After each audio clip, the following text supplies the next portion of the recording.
E aí, meus amigos, tudo bem? Preparado para a nossa aula? Pega o seu caderno aí, desliga o WhatsApp, fica focado, anote as dicas do professor e já faça sua matrícula para o nosso segundo revisaço, que vai começar dia 2 de fevereiro aqui na Like Concurso. Dia 2 de fevereiro, segundo revisaço, ok? Um abraço e até mais. Tchau, tchau.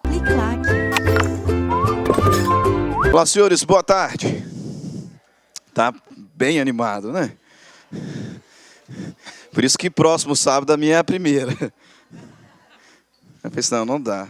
Exato, né? E logo a melhor matéria no final, o pessoal tá cansado, né? Cadeira. Então vamos lá, senhores. Duas observações. Primeiro, poucos na minha live sexta-feira, hein? Pois é, né? Aham. Tá bom, aí fica salvo depois. Quem assistiu? Continua poucos. Ou seja, né? Assistam a live. Tá? Live sexta-feira a gente terminou. Além de relembrar alguns pontos que nós já tínhamos trabalhado em sala, nós terminamos a análise da invalidade do negócio jurídico. Então, confirmamos ali as diferenças entre nulidade e anulabilidade. E trabalhamos também um pouco sobre prescrição e decadência. Tá? Também na repetição, né, o professor Luiz ele passa para nós o relatório de audiência, né, das aulas gravadas. Também tinha pouquinho, hein? Sexta-feira. Né, da aula que nós tivemos na semana passada e que foi gravado. Então, pessoal, bora estudar, hein? Essa aula de hoje, certamente é o tema mais chato de direito civil. Na verdade, é difícil achar algum ponto chato em direito civil, tá? Mas se tem um ali que chega mais próximo de chato um pouquinho, né, é direito das obrigações. Só que é a matéria mais cobrada de direito civil na OAB. Então, não tem saída. São 3 encontros, nós temos que passar pelas matérias mais importantes.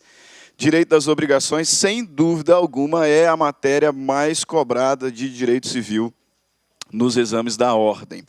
Tá? A parte geral também cai muito, só que parte geral nós temos várias disciplinas ali dentro. Pessoas naturais, pessoas jurídicas, bens, domicílio, fato jurídico, prescrição, decadência, então se justifica. Tá? Agora, obrigações, uma disciplina só e é a mais cobrada nos exames da OAB. Tá? Exatamente porque o índice de erros nessa matéria é altíssimo. Tá? Altíssimo. Há alguns exames atrás, teve uma questãozinha de solidariedade, que eu até trouxe, né, que o índice de erros dela passou de 85%. Tá? Aí, 3 semanas atrás, estava dando aula para a magistratura, e aí eu coloquei sem falar que é OAB, né, coloquei lá, né, e o pessoal na dificuldade tremenda de resolver a questão, né, e boa parte da sala também errou, e eu falei assim, e é a questão da OAB. Tá? Índice de erro altíssimo. Portanto, bastante atenção naquilo que nós vamos trabalhar hoje, tá? E não deixe de reservar um tempo da sua semana para assistir de novo a nossa aula. Aí você vai ter a liberdade, inclusive, de passar para aquela parte que você entende que é mais importante, que teve mais dificuldade. Tá? Mas não deixe de assistir de novo, porque é certeiro, deve cair pelo menos uma das 7 questões de civil, deve ser de obrigações. Tá?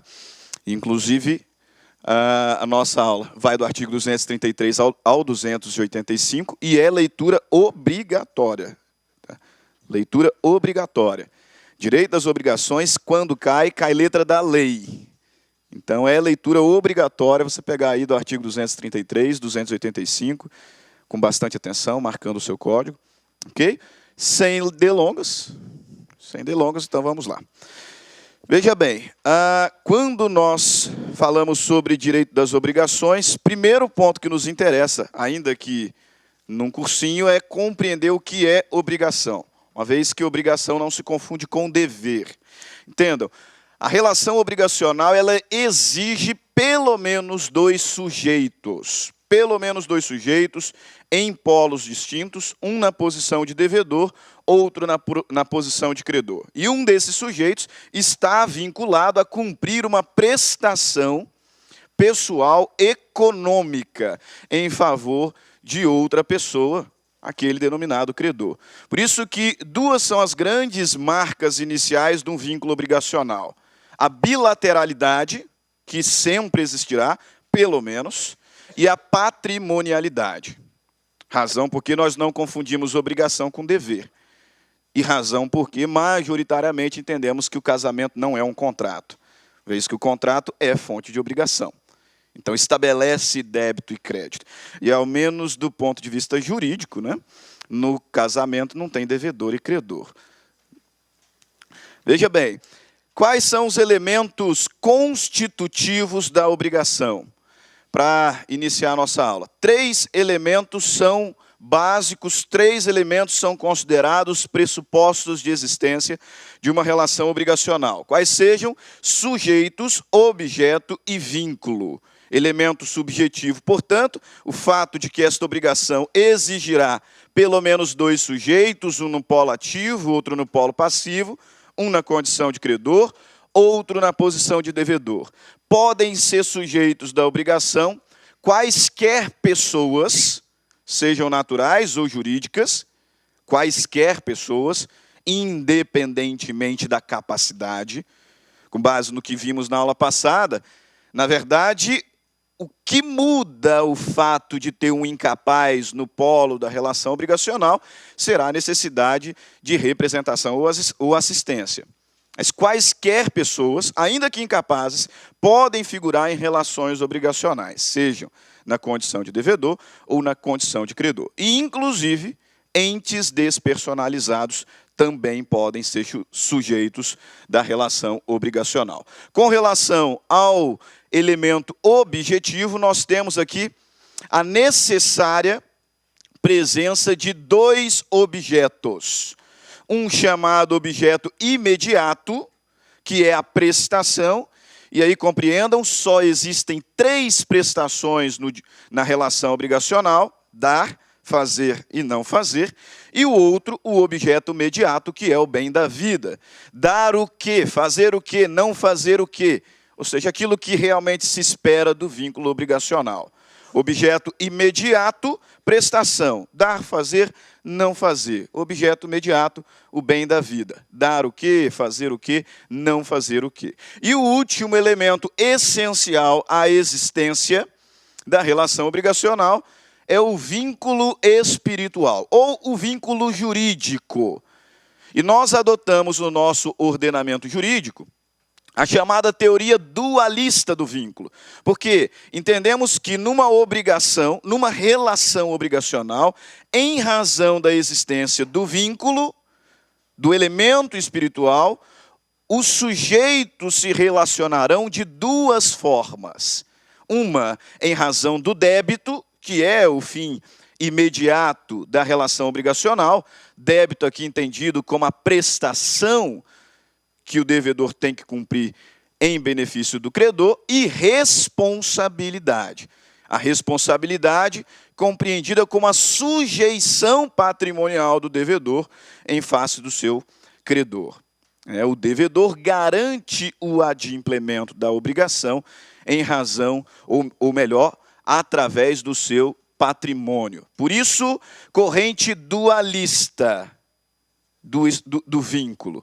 Eles se relacionam em torno do débito, mas em estado potencial nós temos uma responsabilidade. De modo que, se o devedor não cumprir voluntariamente a sua obrigação, o seu patrimônio responderá.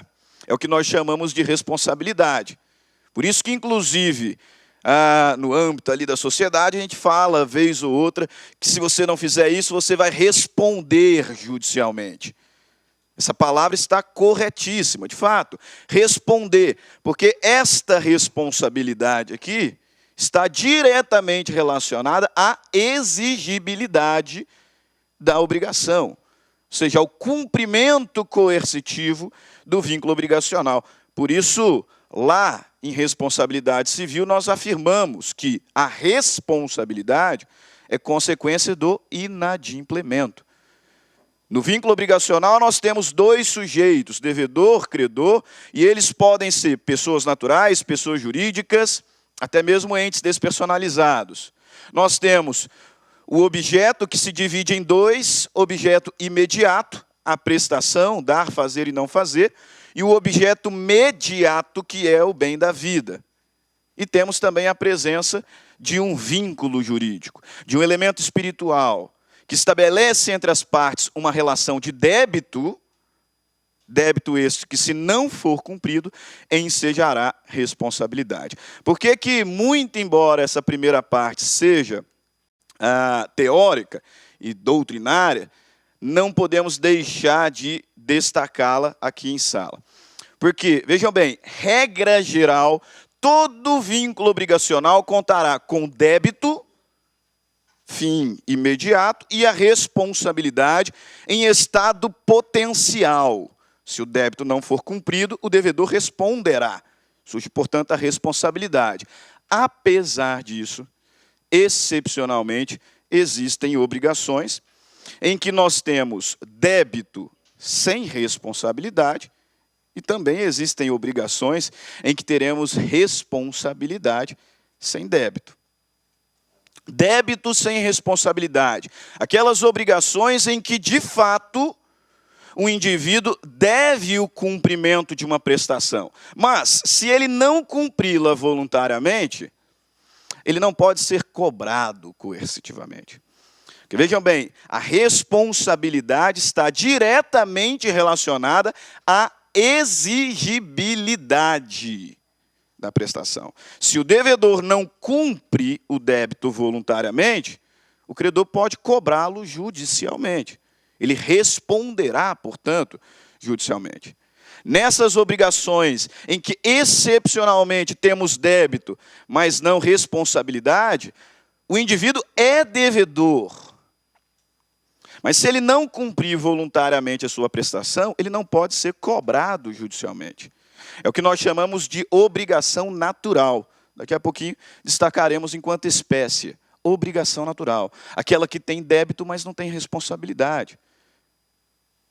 Tem débito, mas se o indivíduo não cumpri-lo voluntariamente, ele não pode ser cobrado por ela. Exemplos. Vamos, participação de vocês. Exemplos de obrigações em que temos débito, mas não responsabilidade. Dívida de jogo, perfeito. Mais. Outro exemplo famoso, ainda. Dívida prescrita, perfeitamente. É? Dívida de... Por quê? Não entendi. Ah, para, né? Senhor, olhando para mim, né? Pô. Não, mas quem respondeu não leu. Quem respondeu não leu, para. Com certeza. Dívida prescrita, dívida de jogo, empréstimo para jogo, empréstimo para incapaz, são todos exemplos de obrigações em que temos débito, mas não responsabilidade. O que precisamos destacar é que nessas obrigações, chamadas naturais, tem débito. Portanto, se o indivíduo voluntariamente pagar, ele não pode exigir devolução. O Código Civil, no artigo 876, inaugura ali um capítulo chamado da repetição do indébito. O que significa que, se você pagar algo que não devia, pode cobrar a devolução. Mas nessas obrigações aqui, em que há débito sem responsabilidade, se você pagar, você está pagando algo devido. O que se repete é o indébito. O indébito. Aqui débito existe. Se você não pagasse voluntariamente, não poderia ser cobrado.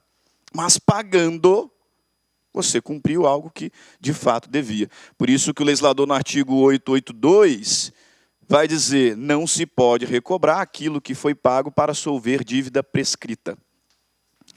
Da mesma forma, no artigo 814, a dívida de jogo não obriga ao pagamento, mas se voluntariamente se pagar, não tem direito à recobrar, a exigir devolução. Artigo 815 vai falar sobre o empréstimo para jogo, todas situações de débito sem responsabilidade.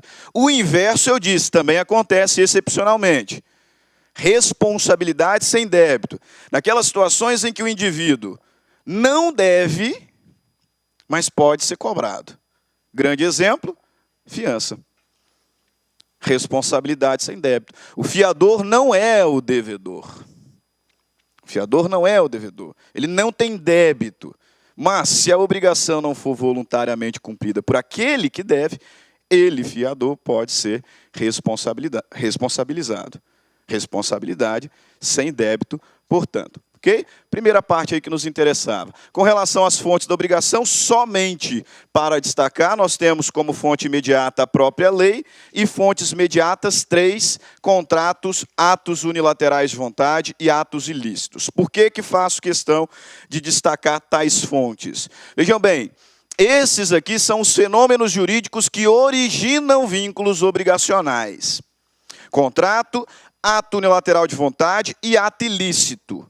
Muito embora esses aqui, ou essas aqui, sejam as fontes, excepcionalmente existe uma figura obrigacional que não se origina de nenhuma dessas fontes.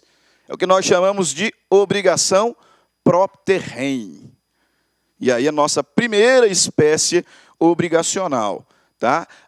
Muito embora o direito das obrigações seja disciplina autônoma, absolutamente autônoma, em relação ao direito das coisas, duas disciplinas do direito civil patrimonial, mas autônomas, existe ali algumas figuras híbridas ou algumas figuras limítrofes. Por quê? Porque guardam características tanto do direito das obrigações quanto do direito das coisas. 3 são essas figuras híbridas. Híbridas por quê? Porque são influenciadas tanto pelo direito das obrigações quanto pelo direito das coisas. São elas a obrigação propter rem, que nós vamos tratar, as obrigações de ônus real, tá? Acho pouco provável cair na sua prova ônus real, mas o segredo dele é uma expressão, a expressão seguinte, limitação. Quando nós falamos em ônus reais, são limitações que o proprietário do bem tem no exercício do seu direito. Lá, no direito das coisas, nós aprendemos que 4 são os poderes inerentes à propriedade: uso, gozo, disposição e reivindicação. Quando da presença de um ônus real, o proprietário ele se vê limitado no exercício de algum desses poderes. Por isso que, geralmente, os ônus reais vão aparecer como gravações. Gravações no bem de um direito real sobre coisa alheia.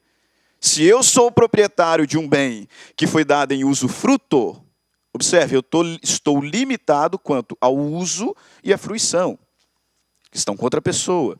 Da mesma forma na hipoteca, no penhor, na anticrese, etc. Ônus real, então, limitações no livre exercício da propriedade.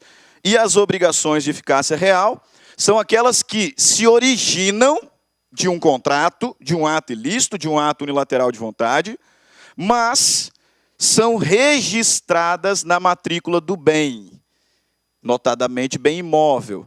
E aí, por conta disso, passam a produzir efeitos erga omnes. Você se lembra de direito contratual, que o contrato ele produz efeitos entre as partes. Inclusive, uma das grandes diferenças entre obrigações e coisas. O direito das obrigações se caracteriza pela relatividade, enquanto que os direitos reais produzem efeitos erga omnes. Então, como regra, um contrato produz efeitos só entre os contratantes. Mas se eu registro esse contrato na matrícula do imóvel, ele passa a produzir efeitos contra terceiros. Por exemplo, o adquirente de um imóvel que está locado pode extinguir o contrato unilateralmente. Se você comprar um imóvel que está em locação, que está com um terceiro, a título de um contrato de locação, você pode rescindir unilateralmente esse contrato. Só que você vai ter que dar um prazo de 90 dias para essa pessoa sair do imóvel. Ok? Por quê? Porque o contrato produz efeitos interpartes. Você que comprou o imóvel não celebrou esse contrato. Então você pode mandar o locatário embora. Vai dar para ele 90 dias. Se esse contrato não tiver registrado a matrícula. Porque se as partes, ao celebrarem o contrato, originalmente, colocar que ele vale, mesmo em face de eventual adquirente, e eu pegar esse contrato e registrar na matrícula do imóvel, o adquirente vai ter que respeitar. Vai ter que respeitar o contrato. Aí observem, o contrato que inicialmente produzia efeitos interpartes, passa a produzir efeitos erga omnes. E aí nós estaremos diante de uma obrigação de eficácia real. Tá? Só que esses dois aqui são um pouquinho menos prováveis de cair na sua prova, que geralmente cai em prova de magistratura. Por isso o nosso foco são as obrigações propter rem. Tá? Que obrigações são essas? O que significa uma obrigação propter rem? Gravem, marca aí no seu material, copia no seu caderno depois, ponto importante.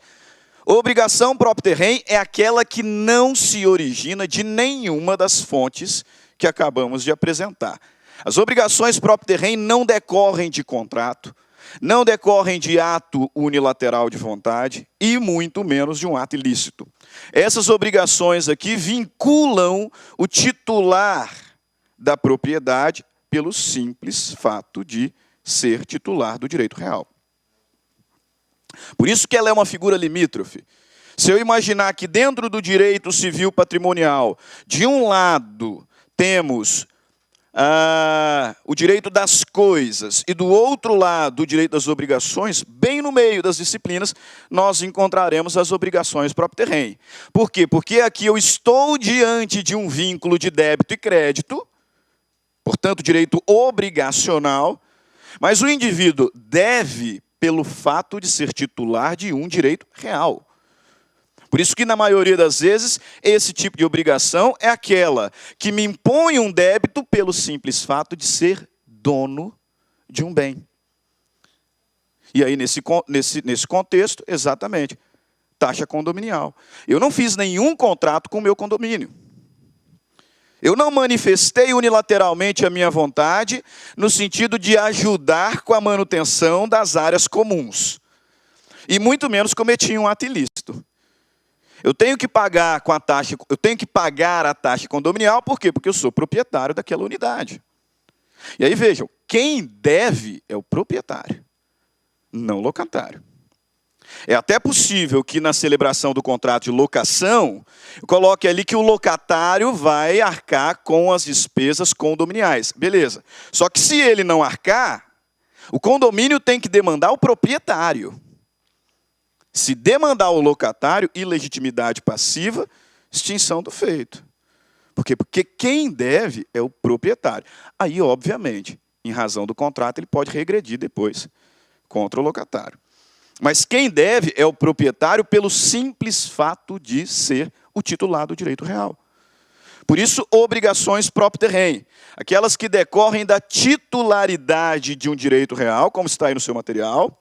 Obrigações que aderem à coisa. Qual que é a relevância dessa informação aqui? Vejam, a obrigação propter rem é uma obrigação própria da coisa. Na verdade, não sou eu quem devo. É a coisa que deve. Mas eu tenho que pagar porque eu sou o proprietário. Essa informação, entretanto, é importante porque se eu adquiro um imóvel com débitos condominiais em atraso, ou seja, que não fui eu que atrasei, com débitos de IPTU em atraso, ou seja, que não fui eu que deixei de pagar, eu é que devo. Eu é que devo, mesmo não tendo sido aquele que inadimpliu. Por quê? Porque esses débitos aderem ao bem, aderem à coisa. Tanto é verdade, uma sugestão para você. Se não quiser pagar obrigações propter rem, abandone a coisa. Simples. Porque, de fato, é uma forma de se liberar das obrigações propter rem. O abandono liberatório. Se eu abandono a coisa, eu deixo de ser devedor dessa espécie obrigacional. Obrigação que estou vinculado pelo simples fato de ser proprietário do bem. essas obrigações aderem à coisa, de modo que adquirente responderá pelos débitos em atrasos causados pelo alienante, e uma forma de se livrar das obrigações próprio terreno é abandonando o bem, o que a gente chama de abandono liberatório ou renúncia liberatória. Alguns exemplos de obrigação próprio terreno que podem cair na sua prova, e você fica esperto com esse detalhe. Taxa condominial, já citado. Não alteração de fachada, obrigação próprio terreno de não fazer. Obrigação do dono da coisa perdida de recompensar e indenizar aquele que a descobriu, né? Lá, antes de entrar na faculdade, a gente fala, né, achado não é roubado, quem perdeu é relaxado, né? Mas isso não é verdade, não. Porque se você achar coisa perdida, você tem que devolver. Se te serve de compensação, né, de alento, ao devolver, você tem direito a receber uma recompensa, em valor não inferior a 5% do preço do bem. E esse débito, esse dever de pagar a recompensa em valor não inferior a 5% do bem, é uma obrigação próprio terreno. Não interessa se o dono saiu publicando cartazes, coisa perdida, recompensa, não interessa se ele manifestou unilateralmente a sua vontade.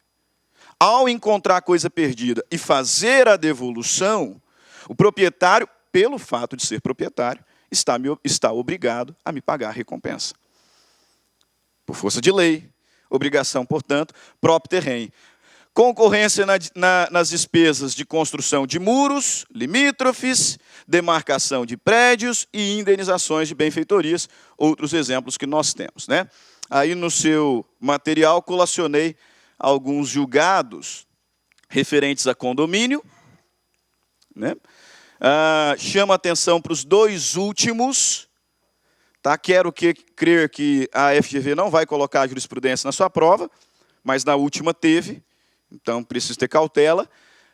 Muito embora a obrigação próprio terreno seja aquela em que o indivíduo deve, pelo fato de ser titular de um direito real, o STJ já decidiu reiteradas vezes que o promitente comprador do imóvel, uma vez emitido, responde pelo condomínio, mesmo não sendo dono. Porque ainda não foi registrado o imóvel no nome dele, então ele ainda não é proprietário. Mas ele já responde, muito embora não seja ainda o proprietário do bem, julgamento ali de destaque. E também, indenização por dano ambiental, além da obrigação de recuperar a área, obrigação próprio terreno. De modo que, se você adquiriu ali um imóvel e depois descobre que o antigo dono tinha degradado, etc., você, pelo fato de ser proprietário, ainda que não tenha sido o autor do ilícito, responderá pela recuperação e bem como por eventuais multas. Obrigações próprio terreno. Algumas questões aí envolvendo essa primeira parte para colocarmos aqui em prática. Veja lá, ó. Questões da OAB. Questões da OAB. Ari celebrou o contrato de compra e venda de imóvel com Laurindo, e mesmo sem a devida declaração negativa de débitos condominiais, conseguiu registrar o bem em seu nome. Ocorre que, no mês seguinte à sua mudança, Ari foi surpreendido com a cobrança de 3 meses de cotas condominiais em atraso. Inconformado com a situação, Ari tentou, sem sucesso, entrar em contato com o vendedor, para que este arcasse com os mencionados valores. De acordo com as regras concernentes ao direito obrigacional, assinale a alternativa correta, opção correta. Alternativa A. Perante o condomínio, Laurindo, o vendedor, deverá arcar com o pagamento das cotas em atraso, pois cabe ao vendedor solver todos os débitos que gravem o imóvel até o momento da tradição, entregando-o livre e desembargado. B. Perante o condomínio, Ari deverá arcar com o pagamento das cotas em atraso, pois se trata de obrigação subsidiária, já que o vendedor não foi encontrado, cabendo ação em reinverso, quando este for localizado. C. Perante o condomínio, Laurindo deverá arcar com os pagamentos das cotas em atraso, pois se trata de obrigação com eficácia real, uma vez que Ari ainda não possui direito real sobre a coisa.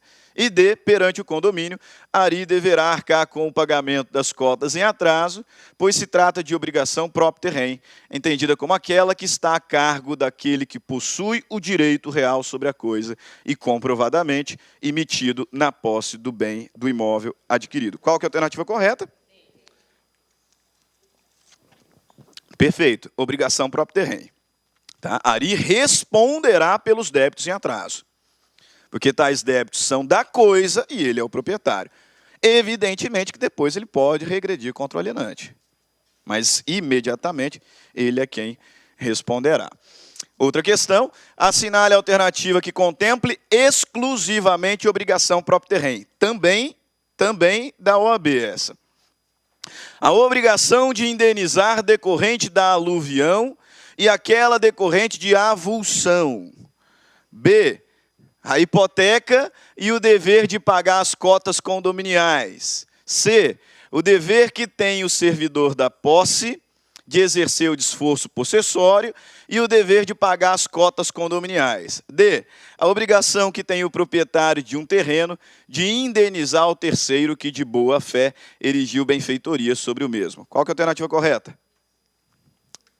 A outra estava facinho, né? Qual que é a alternativa correta? Letra D. Letra D. Algumas razões. Olha lá.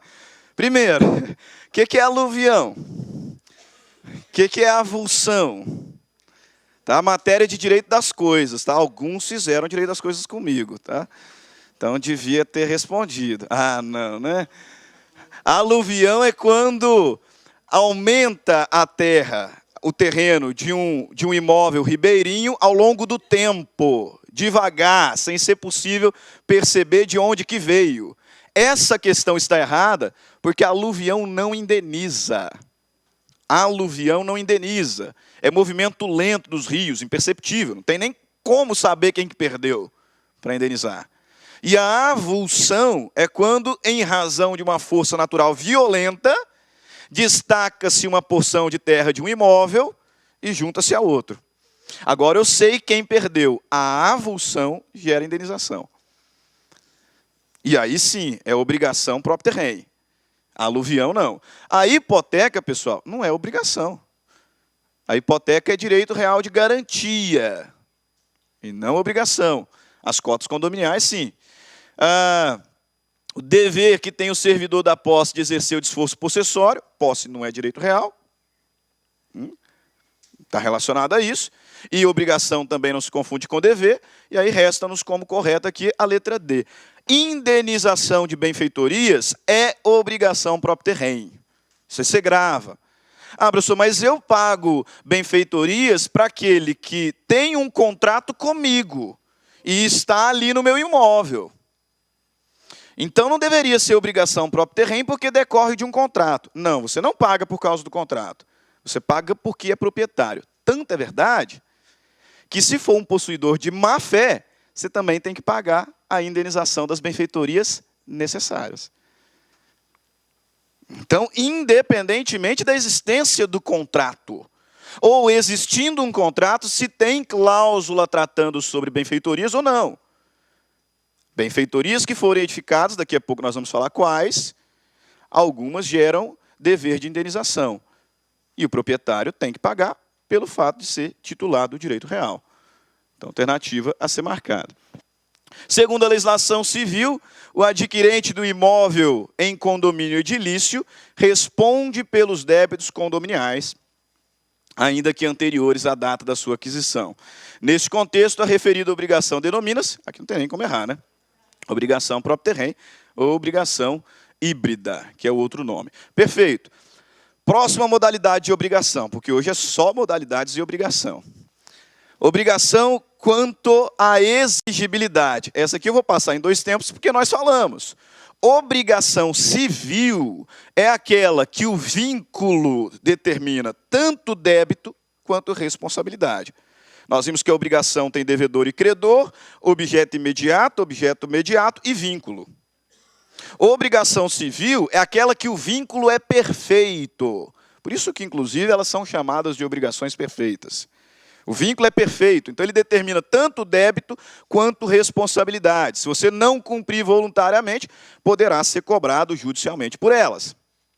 Já as obrigações naturais são aquelas em que tem débito e não tem responsabilidade.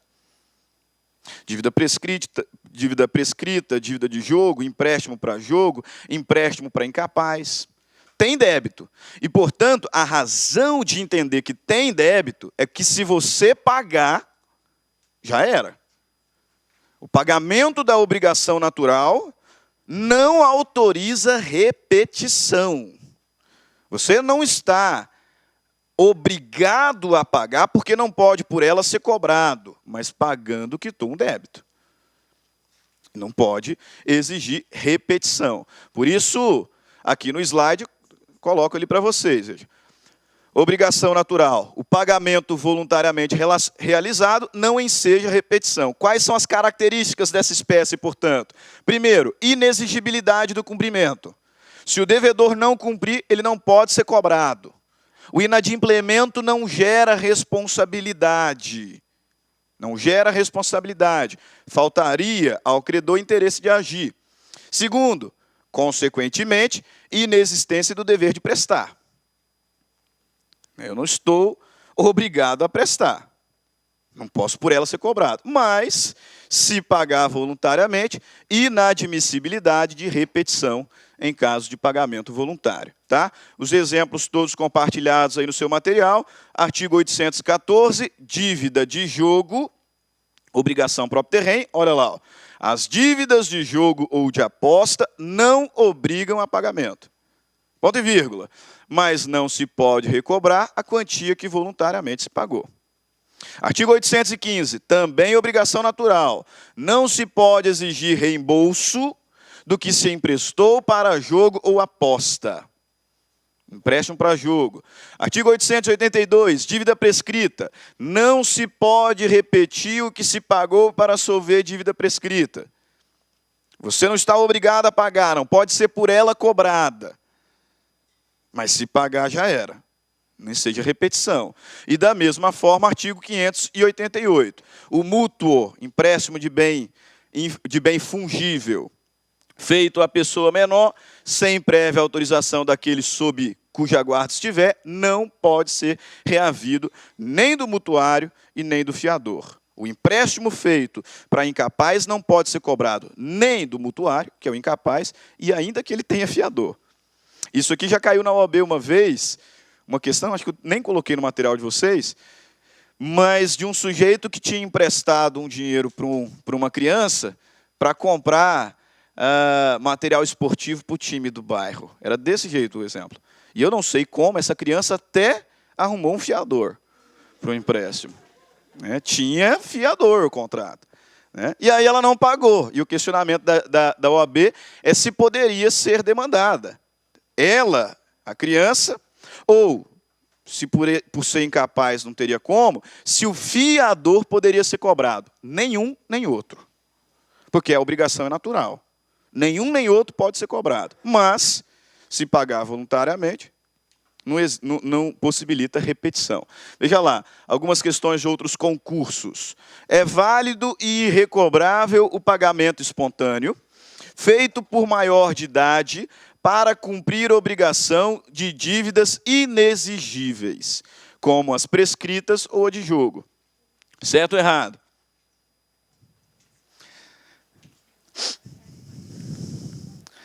E ânimo, hein? É válido e irrecobrável o pagamento espontaneamente feito de dívidas inexigíveis. Eu não posso ser cobrado por elas, mas se eu pagar, foi válido. E eu não posso recobrar. Obrigação natural. Considera-se obrigação natural aquela em que, havendo débito, o inadimplemento não enseja responsabilidade. Perfeito. Aí, moleza, né? A obrigação natural é judicialmente inexigível, mas se for paga, não comporta repetição. exigível, exceto se o devedor for incapaz, exigível e só comporta repetição se for paga por erro, inexigível e se for paga comporta repetição, independentemente de comprovação do erro. Letra A, inexigível, mas se for voluntariamente paga, não comporta repetição. Ok? Já falei, matéria de obrigações é detalhada, tá? Mas cai bastante. Então, falei com alguns já, alunos meus inclusive. A OAB é sacrifício. Tá? Se não tiver disposto a fazer sacrifício, não vai passar não, tá? Então, acorda. Veja lá, ó. Próxima modalidade ou próxima classificação de obrigação. Quanto à prestação. Nós acabamos de dizer que existem 3 prestações: dar, fazer e não fazer. Por isso, quanto à prestação, a grande personagem do direito obrigacional, ou os grandes personagens do direito obrigacional: obrigação de dar, fazer e não fazer. São as 3 prestações ali envolvidas. Aí vejam, quanto à prestação, eu tenho 2 obrigações positivas, dar e fazer. A obrigação de dar pode ser dar coisa certa ou coisa incerta. A obrigação de fazer, fungível ou infungível. E uma obrigação negativa, que é a obrigação de não fazer. Aí não tem subespécies. Começando pelas obrigações de dar. As obrigações de dar podem ser dar coisa certa ou coisa incerta. Beleza. Qual é a diferença de coisa certa para coisa incerta? Coisa certa é a coisa absolutamente determinada quanto às suas características, gênero, quantidade e qualidade. Por isso afirmamos que a coisa certa é aquela única no mundo jurídico, em razão de ao menos uma característica. A coisa certa é aquela absolutamente individualizada. Absolutamente individualizada. Quanto a todas as suas características. De modo que, ao menos uma característica ali identificada, torna essa coisa única. E, portanto, infungível. Insubstituível. Isso que é a grande característica das obrigações de dar coisa certa. A coisa objeto do vínculo obrigacional é única. Por isso, a preocupação do legislador é: e se esse bem perecer? E se esse bem deteriorar? Todas as regras que o legislador vai postar ali para nós estão relacionadas ao perecimento ou deterioração da coisa certa. Já a coisa incerta, cuidado com esse detalhe aqui, que se a OAB colocar, se a FGV vai colocar, vai derrubar 95% daquele que tiver lá. Veja, a coisa certa é a coisa determinada. Aí alguns vão seco, né? A coisa incerta é a indeterminada, então. Se coisa certa é determinada, coisa incerta é indeterminada. Pô, a aula passada nós falamos que, com relação ao objeto do negócio jurídico, ele tem que ser lícito, possível, determinado, ou pelo menos determinável. Se a coisa for indeterminada, o negócio jurídico é nulo. Portanto, se a coisa certa é determinada, a coisa incerta é determinável. Determinável, e não indeterminada, porque senão o negócio seria nulo. Ela é coisa determinável. Por quê? Porque ela não está individualizada com relação a todas as suas características, de modo a existir vários objetos que podem ser entregues e assim satisfazer a pretensão do credor. Ou seja, a multiplicidade dos objetos, ou do objeto da relação obrigacional. E qualquer objeto com aquelas características que for entregue, extingue-se a obrigação, extingue-se o vínculo obrigacional. Determinável, ela é substituível. Mas o Código Civil, artigo 243, vai nos dizer que ela é determinável porque, mesmo coisa incerta, é necessário pelo menos 2 características. Quais sejam? Gênero e quantidade. Artigo 243. Pode marcar artigozinho importante. Mesmo a coisa incerta, ela tem que ser identificada com relação a duas características: gênero e quantidade. Se faltar gênero ou quantidade, aí ela é indeterminada, o negócio é nulo. A coisa certa é absolutamente determinada e individualizada, com relação a todas as características. A coisa incerta, que é determinável, tem que ter pelo menos duas características: gênero e quantidade. Senão ela é indeterminada, negócio jurídico é nulo. Com relação às obrigações de dar coisa certa, primeiro.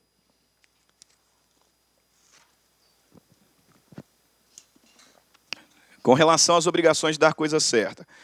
Dois princípios são fundamentais para a obrigação de dar coisa certa. Quais? Princípio da especificidade, tá? E princípio da gravitação jurídica. E esses princípios aqui caem, tá? Em prova. A gente não fica falando tanto de princípio em preparatório, porque de vez em quando não cai, esses aqui caem. Dois princípios fundamentais da obrigação de dar coisa certa. Quais? Primeiro, especificidade. A coisa certa é coisa única, pessoal. E aí, por conta desse princípio aqui, nós temos que o credor não pode ser obrigado a receber coisa diversa, ainda que de maior valor. E da mesma forma, o devedor não pode ser obrigado a entregar coisa diversa, ainda que de menor valor. Por quê? Porque o objeto da obrigação é único. É único. Se o devedor desistir e quiser entregar outro, ele não tem como obrigar o credor a receber. E da mesma forma, o credor não tem como obrigá-lo a entregar coisa diversa, ainda que de menor valor. Por isso, da preocupação do Código Civil com a possibilidade desse bem perecer.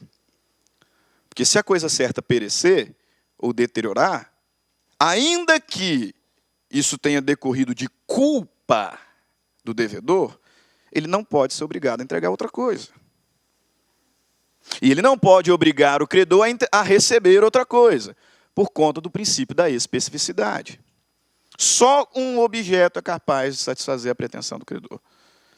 E em torno desse único objeto está a relação obrigacional. Princípio da especificidade. É óbvio, artigo 313 vai dizer: o credor não pode ser obrigado a receber coisa diversa, ainda que de maior valor. Ele não pode ser obrigado. Se ele quiser, não tem problema nenhum. E aí essa obrigação será extinta por dação em pagamento. Dação em pagamento é uma forma de extinção da obrigação pela entrega de coisa diferente da que foi contratada, em razão de comum acordo das partes. Se o artigo 313 diz o credor não pode ser obrigado a receber coisa diversa, o artigo 356, que é o da dação em pagamento, vai dizer que o credor pode consentir em receber coisa diversa. E se isso acontecer, a obrigação será extinta por dação em pagamento. E é dação em pagamento mesmo.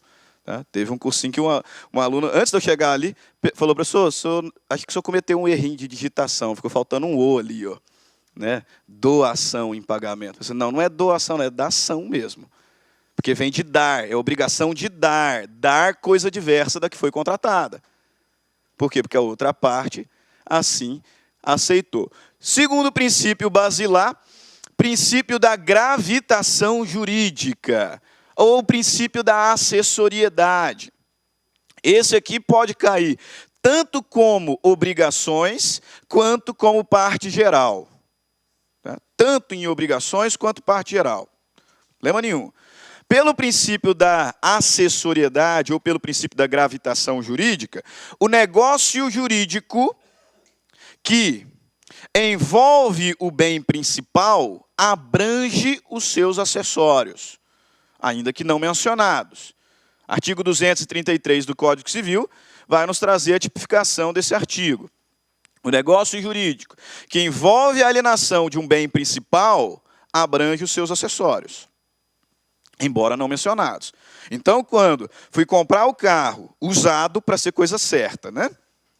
Quando fui comprar o carro de determinado colega, tinha ali um sonzão, rodona de liga leve, top. Aí ele falou assim: não, amanhã eu te entrego. Aí no outro dia, quando vou buscar, cadê o som? Cadê a roda? Que estava lá ontem. Aí o sujeito me diz, não, mas eu vendi o carro. Eu não vendi o som, não vendi a roda que estava. Na verdade, eu nem falei sobre eles. Perfeito. Exatamente porque você não falou sobre eles, a aplicação do artigo 233 é que eles estão abrangidos pelo contrato que celebramos. A única forma de afastar os acessórios é se expressamente assim as partes declararem. Porque na omissão das partes, gravitação jurídica. Tá? Tem um professor de civil, né, que ele usa o exemplo na aula dele de uma caneta. Por razão por que é gravitação, né? Porque a tampinha é acessória. E aí ele explica que o acessório gravita em torno do bem principal. De modo que o contrato que envolve a alienação do bem principal, como regra, presume o acessório também. Só que, por que isso aqui pode cair em parte geral? Porque acessório não se confunde com pertença. Pertença. Lá em parte geral, no âmbito da teoria dos bens, a gente aprende que o acessório é aquele que está diretamente vinculado a um outro bem, à existência de um outro bem. E aí, como exemplos de acessórios, nós temos partes integrantes, frutos, produtos e benfeitorias. Isso aqui são exemplos de acessórios. Partes integrantes, frutos, produtos e benfeitorias. Pertenças não. Pertenças são partes não integrantes, que muito embora, por vezes, sejam utilizadas por longo espaço de tempo para embelezar um bem principal, ou para ampliar a utilidade de um bem principal. E o legislador vai nos dizer que as pertenças não estão abrangidas pelo negócio que visa a alienação do bem principal. Exemplo, o quadro. Quando fui lá ver o imóvel, ainda mobiliado, estava lá o quadro, o sofá, a televisão. Isso não é acessório. Isso não é acessório. Depois, quando a casa foi entregue limpinha, não tem como eu falar, opa, cadê o quadro que estava aqui? O piano, o sofá, a televisão, acessório segue o principal. Isso não é acessório, isso é pertença. Pertenças não são partes integrantes do bem principal, muito embora possam, de modo duradouro, ser utilizadas para embelezar, para ampliar a utilidade do bem principal. Ok? Veja lá, o artigo 93 e artigo 94 do Código Civil. Bom artigo para você marcar aí de rosa-choque no seu material aí. Para não confundir com os acessórios. São pertenças os bens que, não constituindo partes integrantes. São pertenças os bens que, não constituindo partes integrantes, se destinam de modo duradouro ao uso, ao serviço ou ao aformoseamento de outro. Artigo 94. Quando todos aqui estiverem na segunda fase, aí vocês vão aprender num cursinho preparado para a segunda fase. Vamos ver, né? Civil com certeza vai ter, né? Porque eu já identifiquei aqui pelo menos uns 10 que vão fazer civil. Os 10 vão ser aprovados, obviamente, né? Então estamos juntos na segunda fase. Veja bem, aí lá na aula de segunda fase, a gente ensina vocês a ler código também. Dá uma olhada no rodapé do artigo 95, ou 94, melhor dizendo. Vê se não está no rodapé aí, artigo 233. Se não está, você pode comprar outro código. Porque está errado É porque ele inicia pertenças, pode ser também. Está lá, vide artigo 233. Ok? Por quê? Para você não confundir com acessórios. Olha o que o 94 vai dizer. Os negócios jurídicos que dizem respeito ao bem principal não abrangem as pertenças, salvo se o contrário resultar da lei, da manifestação de vontade ou da circunstância do caso. Vai para o 233 e olha o rodapé dele. Vai estar lá, vide 92, 94, 95. Por quê? Porque eu não posso confundir acessório com pertença. O acessório abrange o principal. Pertença não. Cuidado na hora de analisar o caso concreto. Perfeito. Esses dois princípios fundamentais, acessoriedade e especificidade. Obrigação de dar. A obrigação de dar coisa certa, se não bastasse ser uma espécie, ela se divide em duas. Veja bem, eu tenho ali dentro das obrigações quanto à prestação. Obrigação de dar, fazer e não fazer. Aí eu descubro que a obrigação de dar tem dar coisa certa e dar coisa incerta. Beleza. A obrigação de dar coisa certa se divide em outras duas. Entregar coisa certa e restituir coisa certa. Muito cuidado. Essas obrigações que vocês vão ver, pelo número de questões que eu postei, e não postei todas, tá? Pelo número de questões, o tanto que a obrigação de dar cai em prova. Alguns aqui que estão no 10º, né, que fizeram a última primeira fase, devem lembrar de uma tal de uma vaquinha que foi vendida. Né, quem fez a última prova. Né, uma vaquinha que o bezerrinho nasceu antes de ser entregue. Pois é, né? Obrigação de dar coisa certa, tá? Obrigação de dar coisa certa. Eu tenho certeza para esses aqui que eu olhei, que essa questão eles acertaram. Né? Isso aí, certeza absoluta. A obrigação de dar coisa certa se divide em duas. Entregar e restituir. Qual a diferença entre a obrigação de entregar coisa certa, a obrigação de entregar coisa certa e a obrigação de restituir coisa certa?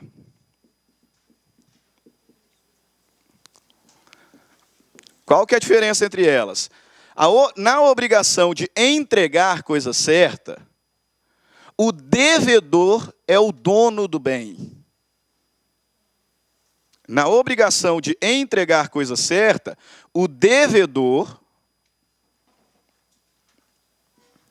é o dono do bem. Já nas obrigações de restituir coisa certa, o credor é o dono.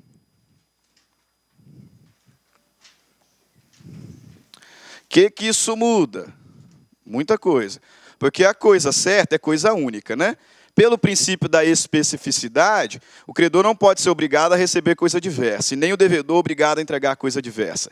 E se esse bem perecer antes da entrega ou antes da restituição?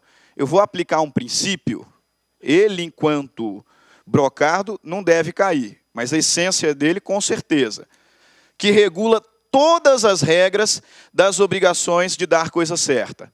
Seja na modalidade entregar ou restituir. Qual o princípio? Res,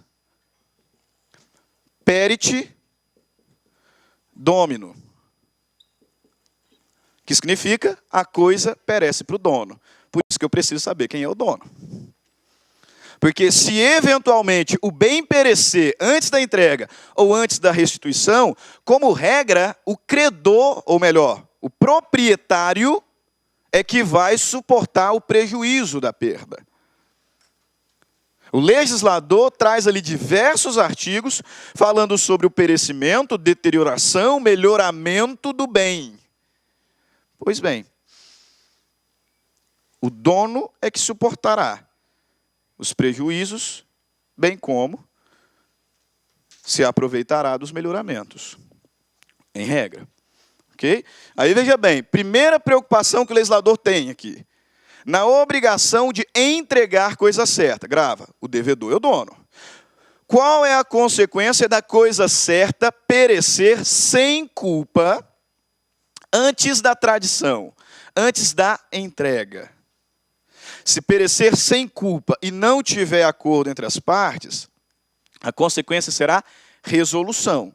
Porque o credor não pode ser obrigado a receber outra. O devedor não pode ser obrigado a entregar outra. Então, resolve a obrigação e, se o devedor já tiver recebido algum valor, ele será obrigado a devolver. Ele será obrigado a devolver.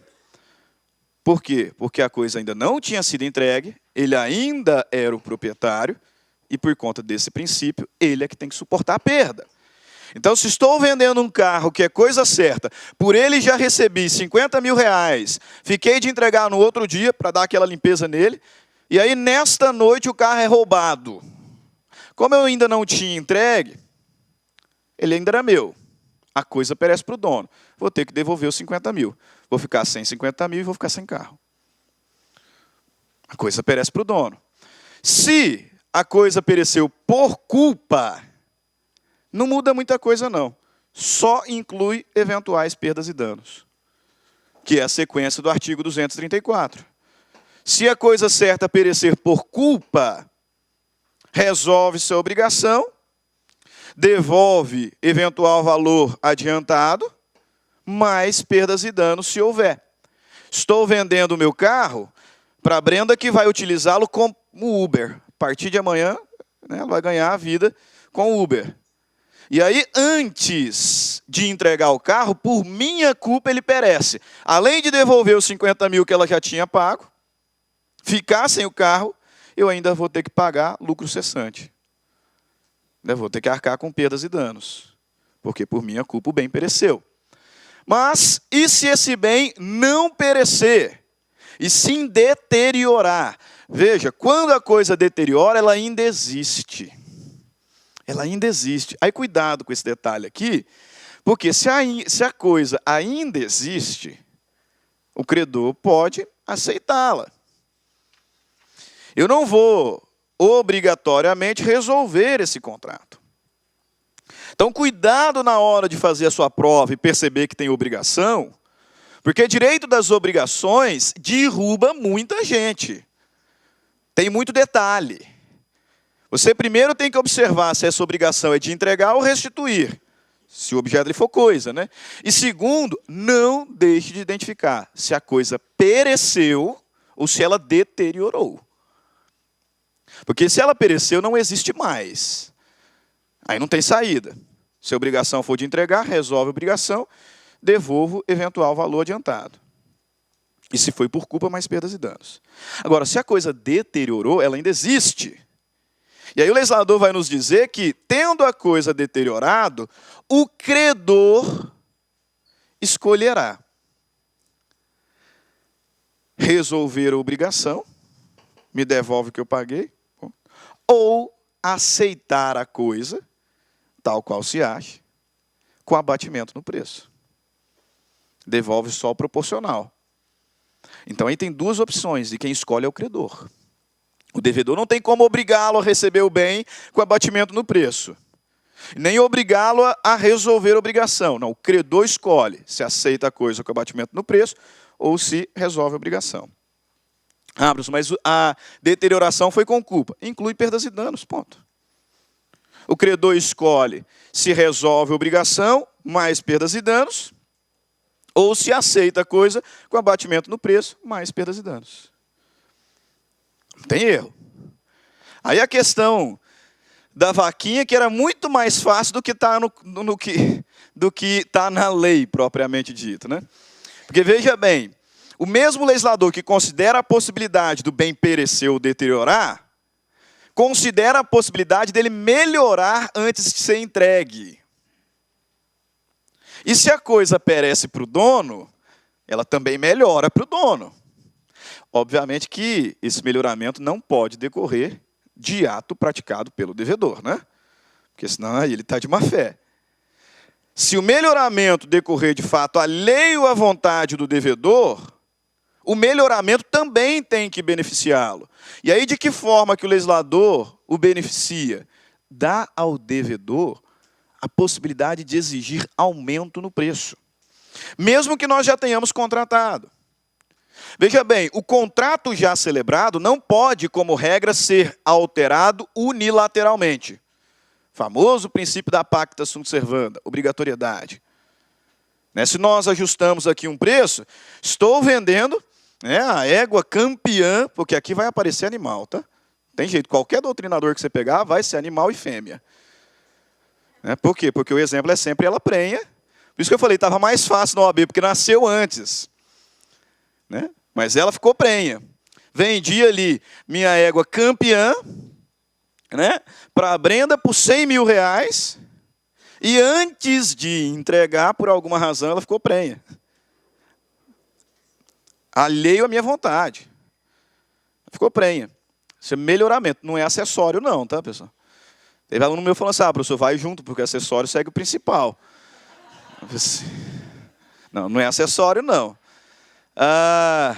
Se isso acontecer, eu posso exigir aumento no preço. Porque ela vai levar 2 por 1. Se ela não concordar, ela não é obrigada a tanto, aí resolve a obrigação. No exemplo da OAB, a vaquinha ficou prenha, só que o bezerro nasceu antes de ser entregue também. E aí a FGV perguntou, de quem é o bezerro? De quem é o bezerro? Do vendedor ou do comprador? Pô, do vendedor, né? Do vendedor. Porque a propriedade muda com a entrega. Com a entrega. Então, do vendedor. Ok? E na obrigação de restituir coisa certa. Esse aqui, o aluno, lá no início da faculdade, né, ele acha isso aqui uma injustiça tremenda. Né? Mas você está fazendo a sua prova do OAB para ser advogado. Né? Aplicador da lei, portanto. Se você quiser mudar a lei, fica à vontade, próximas eleições, né, pode fazer, pode se candidatar, problema nenhum. Tá? Por enquanto, a lei vem pronta, a gente interpreta e aplica. No contexto das obrigações de restituir coisa certa, vejam, o credor é o proprietário. Eu emprestei o meu carro para a Brenda. Ela deve a restituição do bem. Ela é devedora da devolução do bem. Ela devedora, eu credor. Quem o dono? Eu.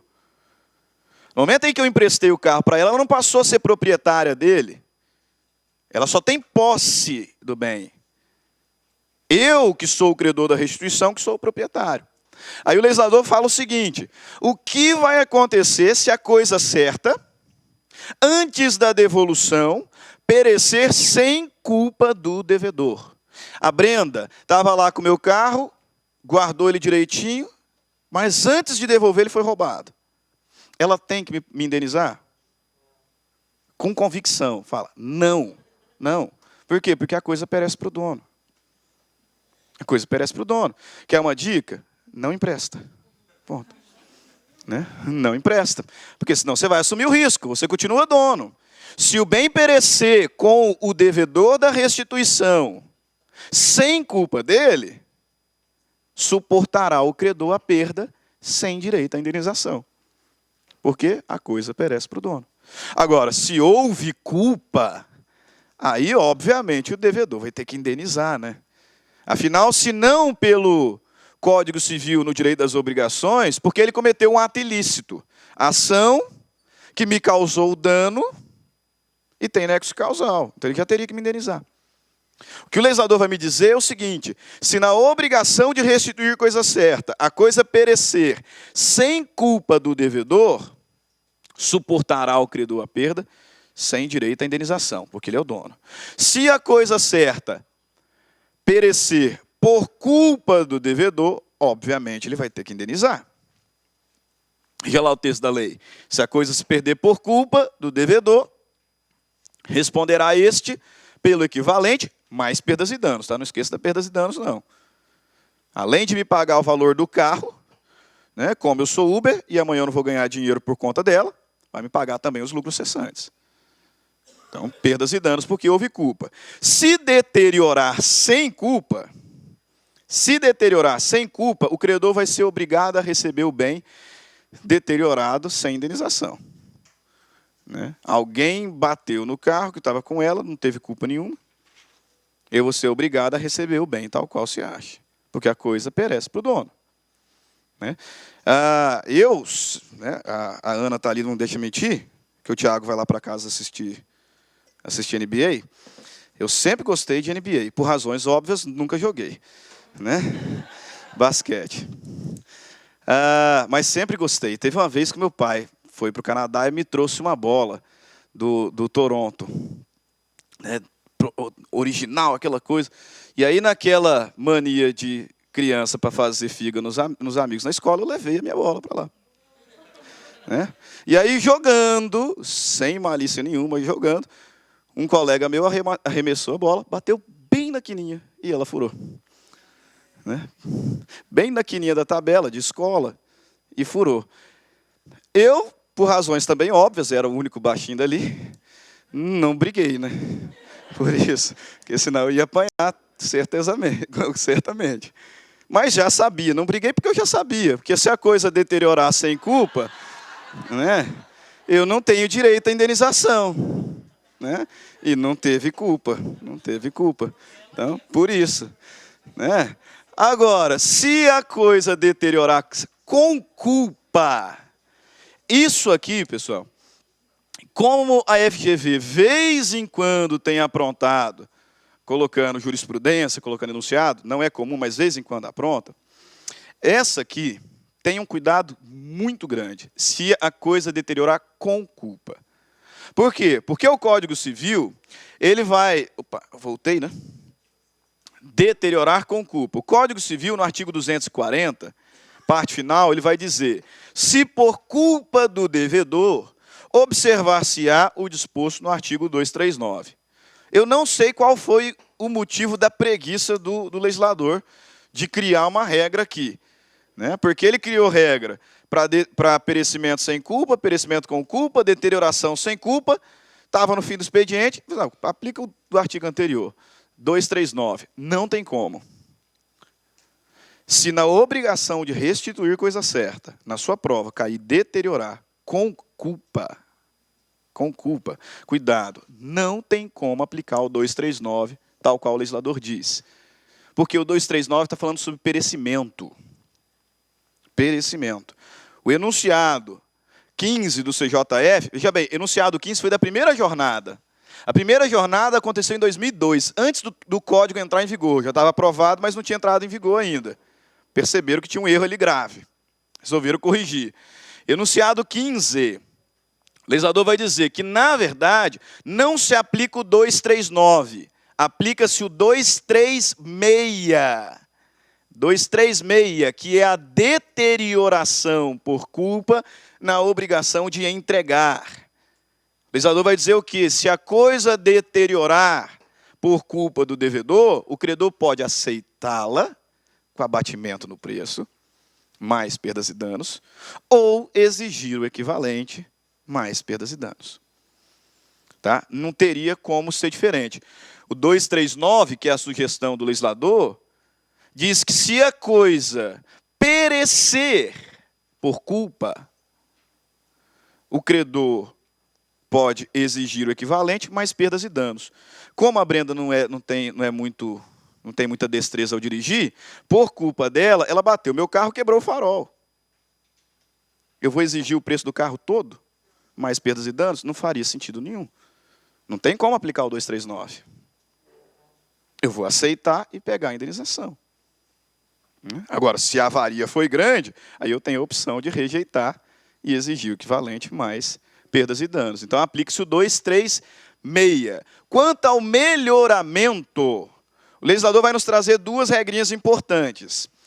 Se a coisa a ser restituída melhorar sem despesas do devedor, então eu emprestei minha casa para determinada pessoa, estava lá sem emprego, não mora lá um ano naquela outra casa que eu tenho. Beleza.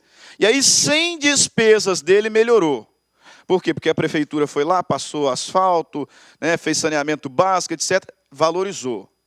Eu, que sou o dono, lucro e não tenho que pagar nada para o meu devedor. Afinal, ele não contribuiu. Agora, se o melhoramento tiver decorrido de gastos do devedor na obrigação de restituir, o que o Código Civil me diz é o quê? Aplica as regras das benfeitorias. Na obrigação de restituir coisa certa, se a coisa melhorar antes de ser restituída, sem gastos do devedor, lucra o credor. Não tem que pagar nenhuma indenização porque ele é o dono. Se o melhoramento decorrer de gastos do devedor, aplicaremos as regras das benfeitorias. Quais regras são essas? Artigo 1219, artigo 1220, texto da lei. Artigo 1219 e 1220. Quando cai isso aqui, muita gente erra também. Por quê? Porque quase todo mundo, né, costuma dizer que o possuidor de boa-fé tem direito à indenização das benfeitorias. Ponto. E o possuidor de má-fé não tem direito à indenização das benfeitorias. Ponto também. Errado os dois. O possuidor de boa-fé, embora tenha direito à indenização das benfeitorias, não tem direito à indenização de todas as benfeitorias. E o possuidor de má-fé, esse não tem direito à indenização. Tem sim. Não concordo, você vira senador. Deputado federal, muda a lei, porque está lá. Artigo 1219. O possuidor de boa-fé, grave isso. O possuidor de boa-fé tem direito à indenização das necessárias e úteis. As voluptuárias, se não forem pagas, o possuidor pode levantar e levar embora, se for possível. Porque senão vai ter que deixar para trás e não vai ter indenização. Então, o possuidor de boa-fé tem direito à indenização das necessárias e úteis. As voluptuárias ele pode levantar e levar consigo, se for possível. Pela indenização das necessárias e úteis, ele tem direito ainda à retenção, que é segurar a coisa até que as benfeitorias sejam pagas. Então, o possuidor de boa-fé, ele não tem direito à indenização de todas as benfeitorias. Ele não tem direito à indenização das benfeitorias voluptuárias. Das voluptuárias, o direito dele é, se for possível, levantar e levar embora. Ponto. As necessárias e úteis, indenização, e por essa indenização, pode reter a coisa. Já o possuidor de má-fé, ele tem direito à indenização das benfeitorias necessárias. Artigo 1220. Ele não tem direito à indenização das benfeitorias úteis, ele não tem direito a levantar as voluptuárias, ele não tem direito de retenção. Ele tem um único direito, indenização das necessárias. Ponto. Então, nem o possuidor de boa-fé tem direito à indenização de todas, e nem o possuidor de má-fé não tem direito a nenhuma. O possuidor de boa-fé tem direito à indenização das necessárias e úteis, retenção por esse valor, voluptuárias, ele não é indenizado. Pode levantar e levar consigo. O de má-fé tem direito à indenização das necessárias. E aí, ponto final. Diga lá atrás, que tinha levantado.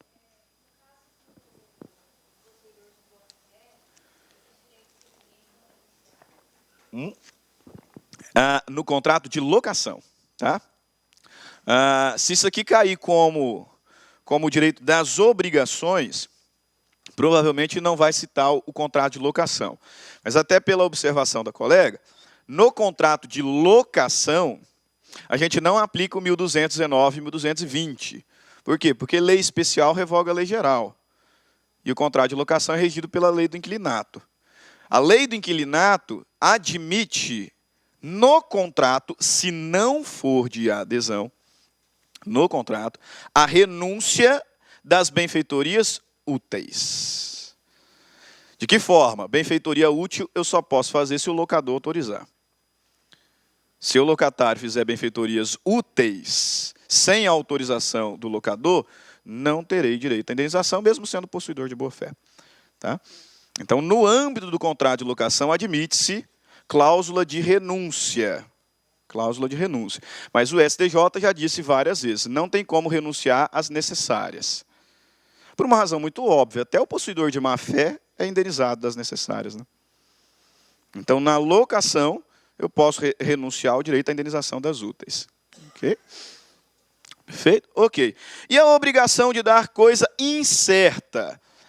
A coisa incerta é aquela que... A coisa incerta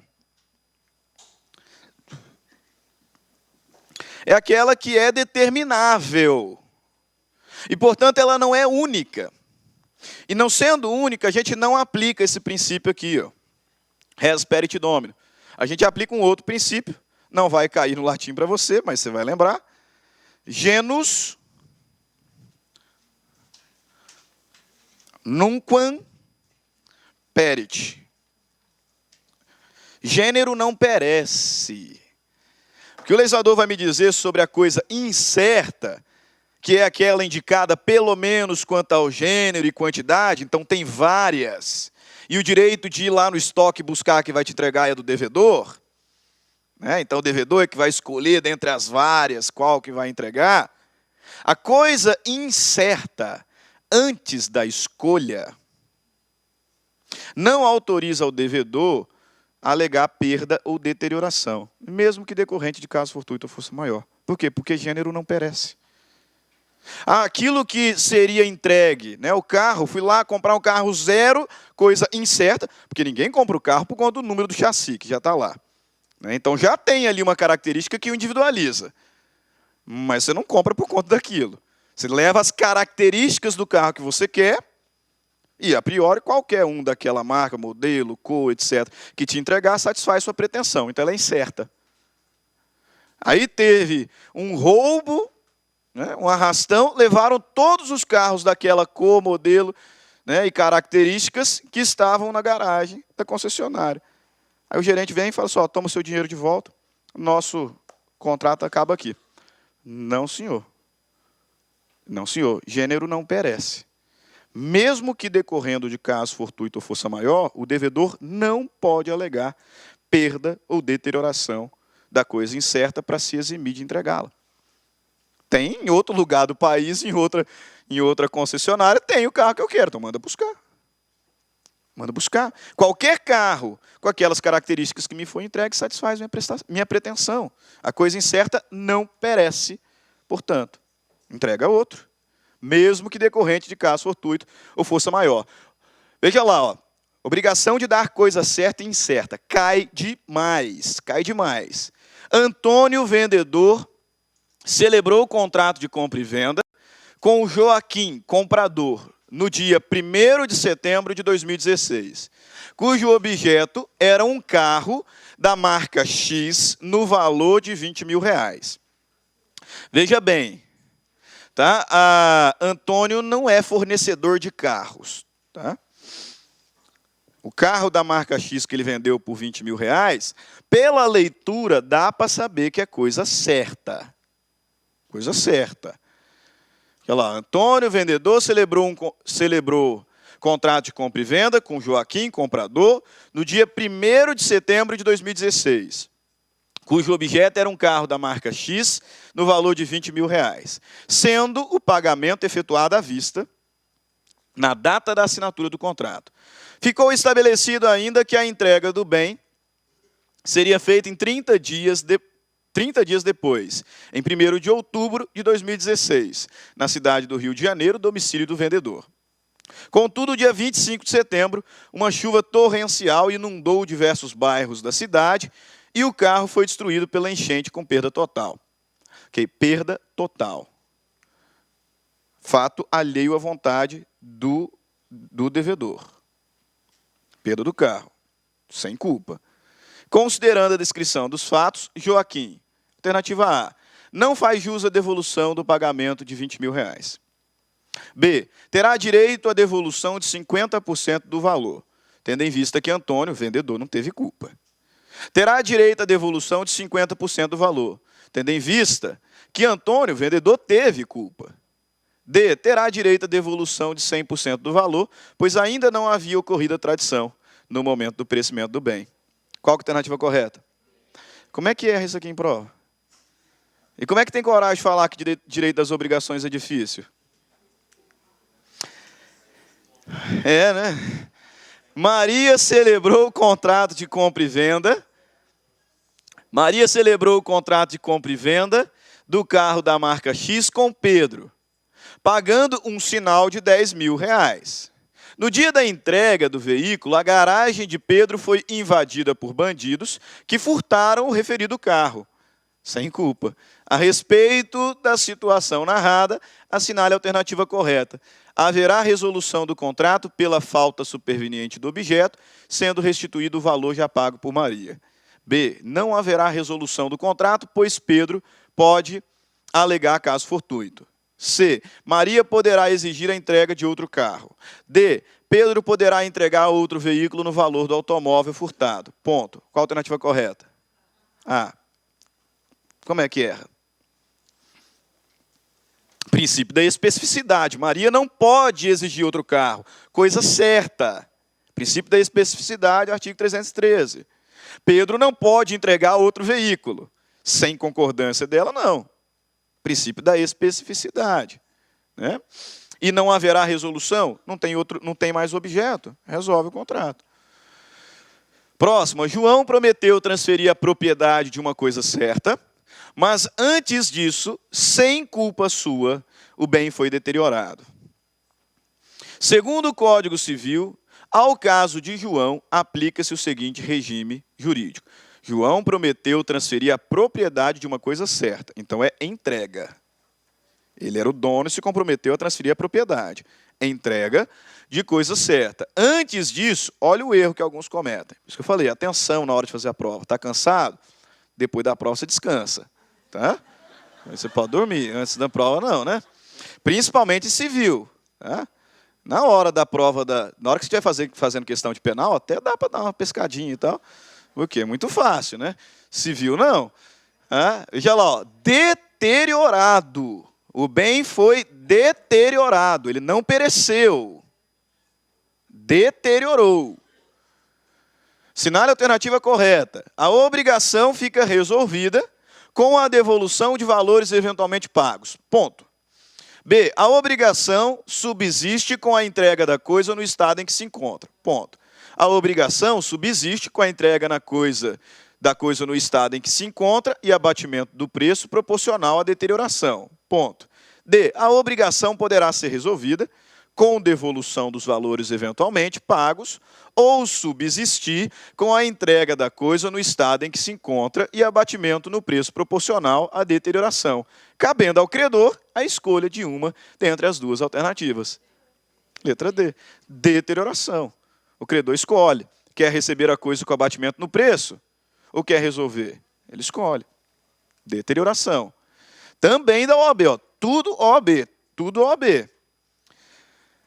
A peça Liberdade, do famoso escultor Lúcio, foi vendido para a Galeria da 20, pela importância de R$100.000. Ele se comprometeu a entregar a obra 10 dias após o recebimento da quantia estabelecida, que foi paga à vista. A galeria organizou, então, uma grande exposição, na qual a principal atração seria a escultura Liberdade. No dia ajustado, quando dirigia o seu carro para fazer a entrega, Lúcio avançou o sinal. Vermelho, tá? Vermelho, porque eu coloquei isso aqui numa prova no passado, aí o aluno falou assim, professor, mas não falou que o sinal estava fechado, né? Não falou que o sinal estava fechado, né? Lúcio avançou o sinal, vermelho, colidiu com outro veículo e a obra foi completamente destruída. Então teve culpa, né? Que foi a informação. O anúncio pela galeria de que a peça não seria mais exposta fez com que diversas pessoas exercessem o direito de restituição dos valores pagos a título de ingresso. Sobre os fatos narrados, assinale a afirmativa correta. A. Lúcio deverá entregar outra obra de seu acervo à escolha da Galeria da 20, em substituição à escultura Liberdade. B. A Galeria da 20 poderá cobrar de Lúcio o equivalente pecuniário da escultura Liberdade, mais o prejuízo decorrente da devolução do valor dos ingressos relativos à exposição. Por se tratar de obrigação de fazer, né? D. Com o pagamento do preço, transferiu-se a propriedade da escultura para a Galeria da 20, razão pela qual ela deve suportar o prejuízo da perda do bem. Qual a alternativa correta? Letra B. Exatamente. Teve culpa, então, além de devolver o valor pago, né? Perdas e danos. Professor, mas por que Lúcio não pode entregar outra obra? Porque ele comprou a Liberdade, tá? Esse nome, Liberdade, fez da escultura coisa certa, única. Por isso da informação, não foi qualquer escultura, foi aquela lá, Liberdade. Então, coisa única, coisa certa. Silvio, fazendeiro e criador de gado de leite, arrendou um touro premiado para usar na reprodução de suas vacas leiteiras. Acontece que, apesar do zelo com o qual cuidou do animal, então não tem culpa, Fortes chuvas que atingiram a região causaram a destruição das benfeitorias e morte de diversos animais, entre os quais o animal arrendado. É correto afirmar que, em decorrência desse fato, resolve-se o contrato devendo Silvio indenizar o proprietário do touro, pagando-lhe somente o valor do animal.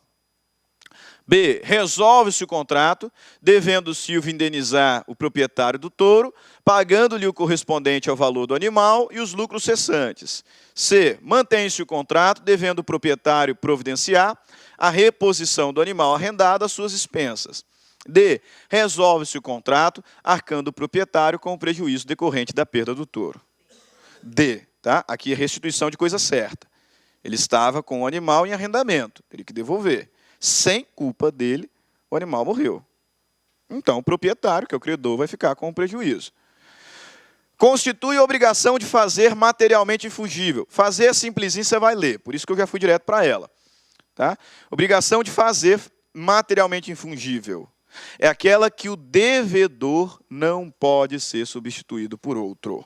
Tá? Quando a gente fala lá em fazer fungível e fazer não infungível, obrigação de fazer fungível é aquela que a pessoa do devedor pode ser substituída por outro. Então, se o devedor se recusar a realizar o serviço, outro vai lá e realiza as despesas dele. Obrigação de fazer infungível é aquela em que o devedor não pode ser substituído por outro. Por isso, se ele recusar-se a cumprir o serviço, tem que resolver em perdas e danos. Não tem saída. Exatamente, um cantor famoso, alguma coisa, né? Beleza? Ok. Próxima classificação. Próxima classificação. Ainda bem que tem mais 1h30 ainda, vai dar para falar tudo.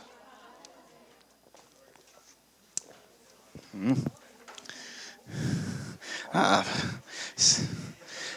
você perguntou para ele. Achei que você ia comemorar, poxa. E olha lá, pessoal, obrigações alternativas. Existe uma classificação de obrigação que é o que o legislador vai cuidar logo após não fazer, que é quanto ao número de sujeitos ou objetos. Se a obrigação tiver um devedor, um credor, um objeto, ela é simples. Só que é possível que tenha mais de um elemento. E aí ela será complexa. Complexa é a obrigação que tem multiplicidade de algum dos elementos. Se vários forem os objetos, a obrigação será objetivamente complexa.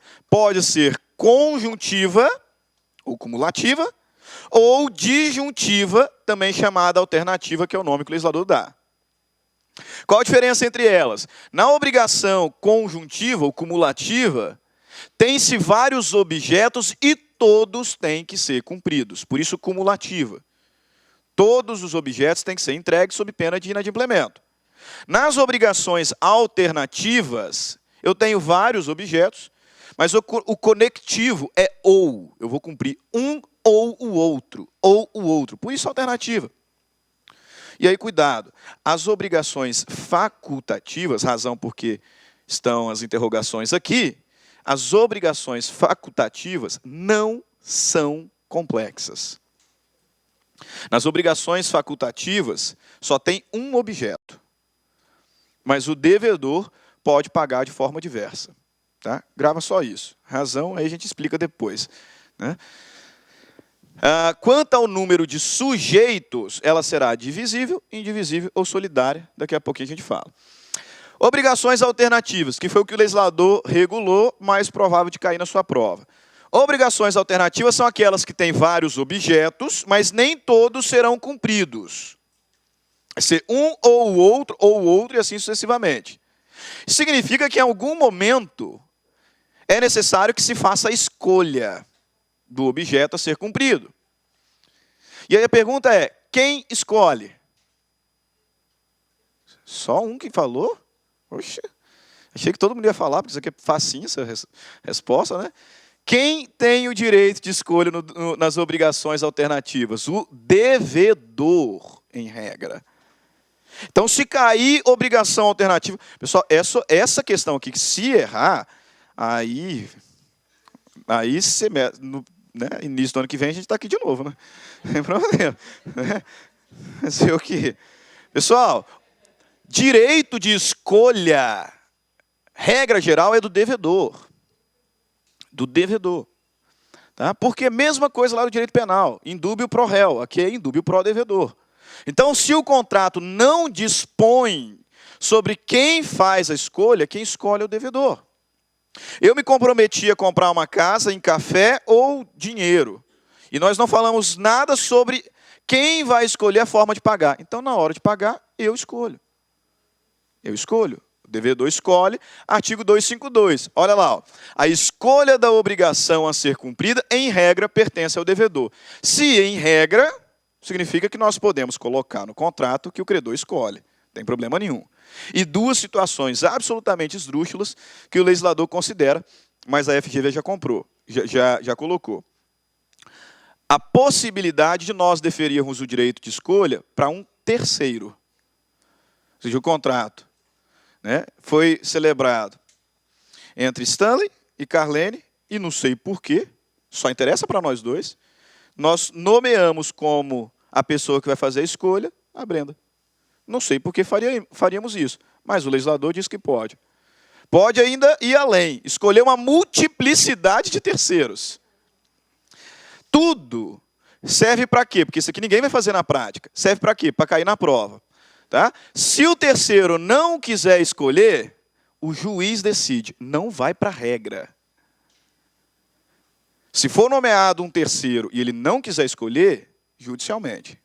Se for nomeado uma multiplicidade de terceiros e não houver unanimidade, decide o juiz. Eram 5 terceiros. 4 optaram por um objeto. Um escolheu o outro. Então, decide o juiz. Precisa de unanimidade. O legislador vai dizer aqui no parágrafo 3º e parágrafo 4º. Qual que é a relevância da escolha? Né? Além do que o código diz para nós também. Isso aqui também é importante destacar, não está na lei, mas pode cair. A partir do momento em que é feita a escolha, a obrigação se torna simples. Como assim? Veja bem, o momento da escolha é chamado de momento de concentração. Por quê? Porque no momento em que eu fizer a escolha de uma das 5 possibilidades, ou uma das 2 possibilidades, é como se essa obrigação sempre tivesse apenas um objeto. As outras alternativas desaparecem. A gente considera isso porque, depois que for feita a escolha, não tem mais como voltar atrás. Só se a outra parte concordar. Então, se eu escolhi que eu sou devedor e estou na regra, eu que escolhi que eu vou pagar dessa forma. Depois não tem como eu desistir. Só se o credor concordar. Teve uma situação concreta, né? Interessante, vou ter que acabar deixando solidariedade para a live. Assista a live de solidariedade, hein? Assista a live, nem que seja depois. Assista. Mas veja bem, teve um caso concreto, uma vez não me lembro agora os valores de cabeça, mas eram basicamente 5 alternativas. O indivíduo tinha um terreno, não tinha dinheiro para construir nada nele, né? E aí vendeu um terreno muito bem localizado, vendeu para uma construtora. E a construtora se comprometeu em pagar uma de 5 possibilidades. Qual? O credor poderia escolher, nesse caso, se o dono do terreno poderia escolher, depois que o imóvel ficasse pronto, 4 apartamentos no mesmo andar, esse é 4 por andar, ou 3 apartamentos, números redondos aqui que eu coloquei, 3 apartamentos e R$500 mil, ou 2 apartamentos e R$1 milhão, ou 1 apartamento e R$1,5 milhão, ou R$2 milhões. 5 alternativas. Como tinha ele e a mãezinha dele, ele escolheu receber, na hora que o prédio ficou pronto, 2 apartamentos e R$1 milhão. Recebeu R$1 milhão. E aí, um problema só para passar registro, para habite e tal, aquela coisa. Já cansado de discutir com a construtora, resolveu ajuizar uma ação contra a construtora, exigindo o outro R$1 milhão. O juiz falou, você não pode fazer isso. Por quê? Porque você já fez a escolha. No momento em que você faz a escolha, as outras alternativas desaparecem. Então, quando você escolheu R$1 milhão e dois apartamentos, não existe outras alternativas. As outras sumiram. Você só pode cobrar, né, a regularização do imóvel. Não tem como voltar mais atrás. Concentração. Que o legislador ainda completa no 252, falando que, princípio da especificidade, o devedor não pode obrigar o credor a receber parte em uma prestação, parte em outra. Não tem essa opção. E também, se for uma obrigação de prestação periódica, a cada período faz-se nova escolha. Então, se eu fiz um contrato de locação com alternativas, né? Vou pagar em dinheiro ou café, a cada mês eu faço nova escolha.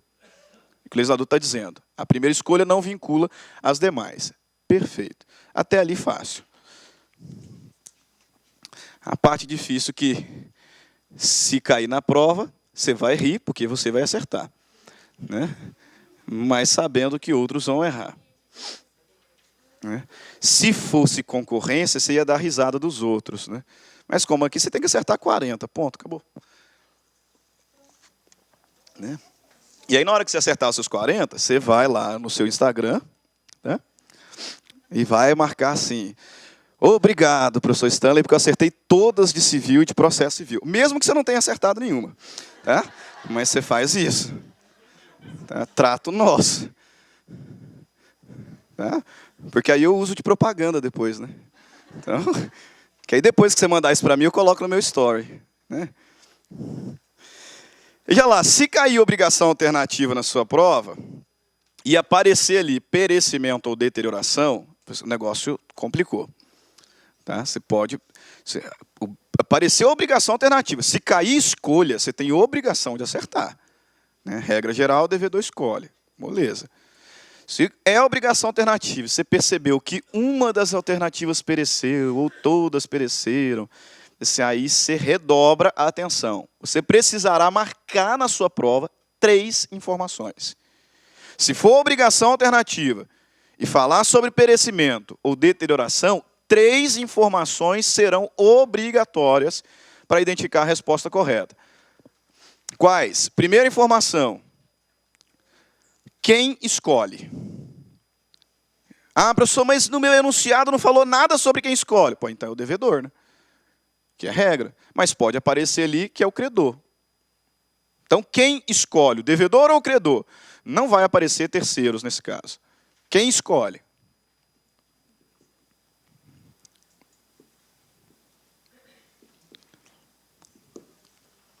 Tá? Se não aparecer nada, vai para a regra. Não esquece disso. Ah, não apareceu, então é o devedor que vai escolher. Segunda informação. A perda foi total ou parcial? Como assim? Todas as alternativas pereceram? Ou só alguma? Ou algumas? Ainda existe alternativa para ser cumprido. Opa. Deixa eu colocar aqui interrogação. Perda. Total ou parcial? Ainda tem alternativa possível de ser cumprida? Não tem? Beleza. E terceiro, teve culpa ou não? Com ou sem culpa?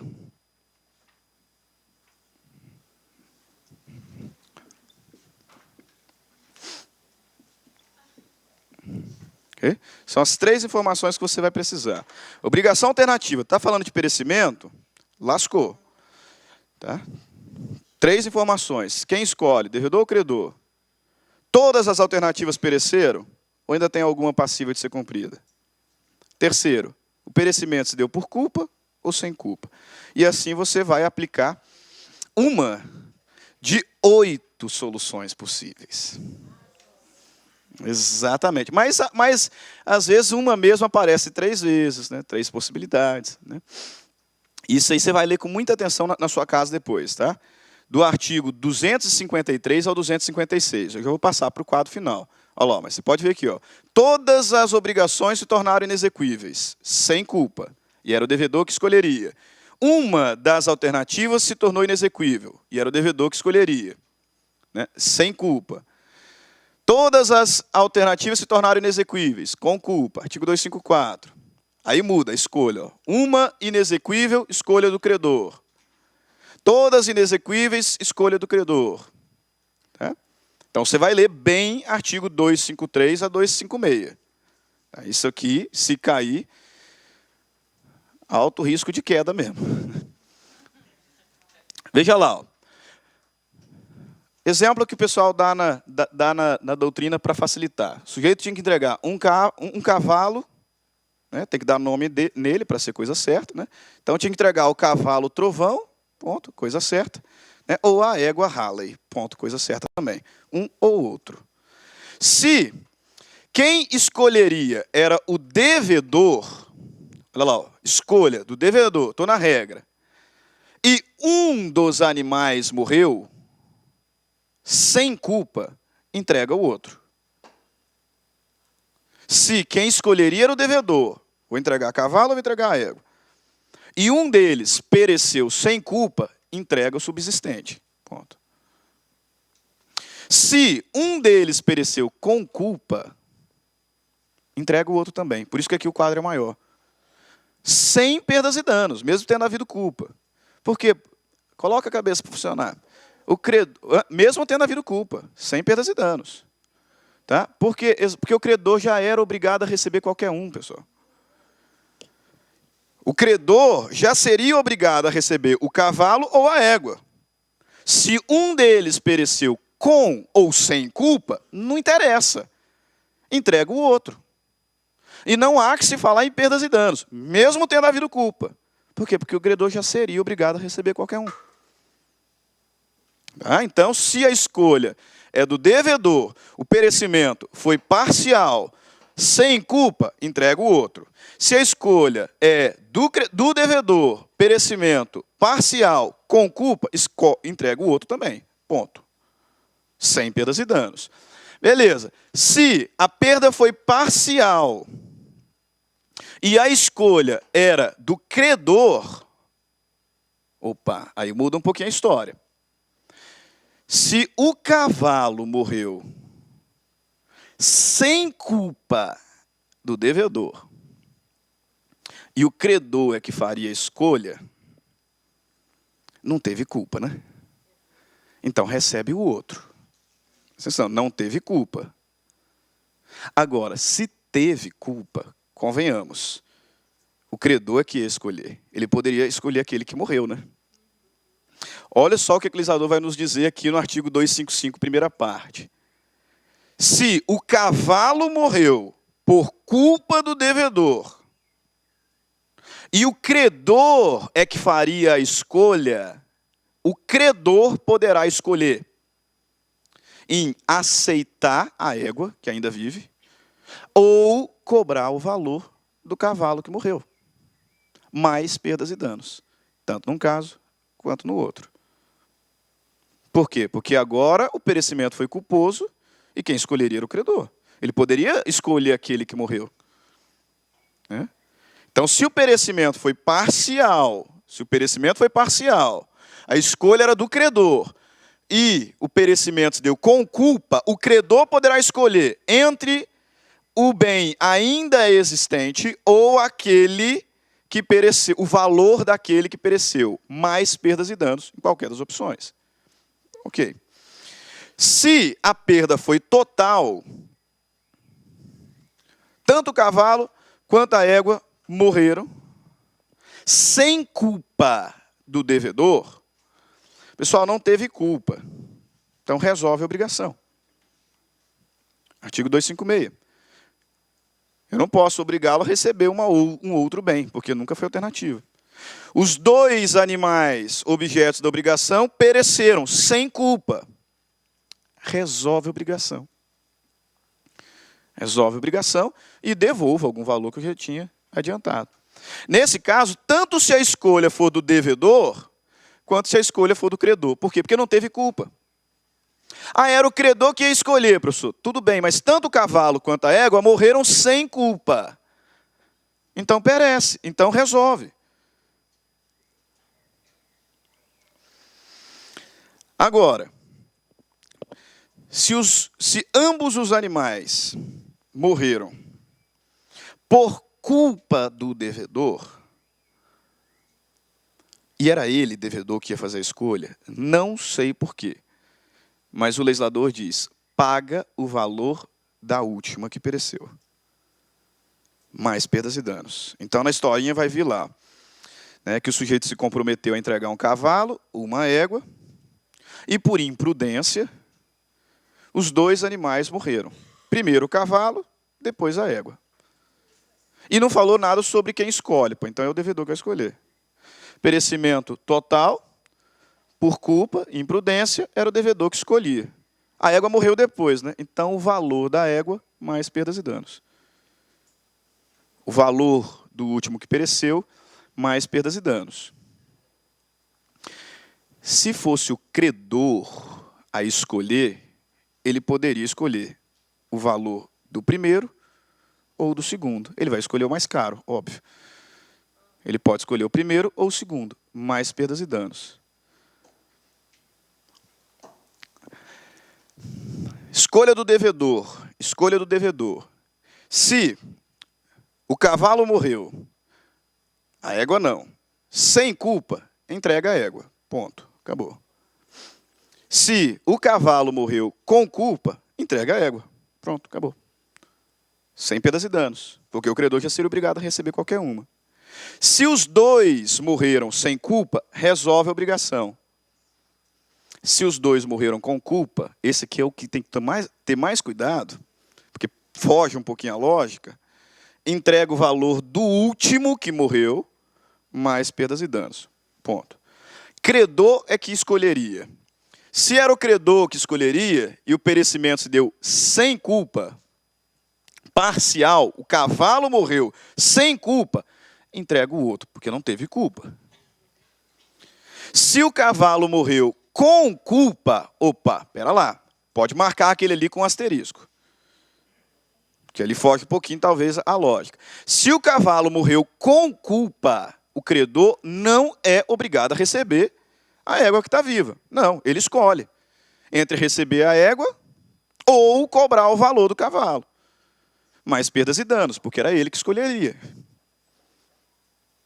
Se os dois animais morreram sem culpa, resolve a obrigação, não teve culpa. Se os dois animais morreram com culpa e era ele, credor, que escolheria, então ele escolhe o valor de um ou do outro. Mais perdas e danos. Mais perdas e danos. Lê os artigos e várias vezes aqui o quadrinho para gravar. Vamos colocar isso aqui em prática nas questões. E eu repito, tá? Obrigações é a matéria que mais cai. Então você dá um jeito de ver essa aula de novo e não perca a live. Tá? Se não tiver como ver na hora da live, eu sei que a maioria que trabalha, não deixe de ver depois. Que a gente vai falar sobre obrigação solidária. Essa também, quando cai, derruba com força.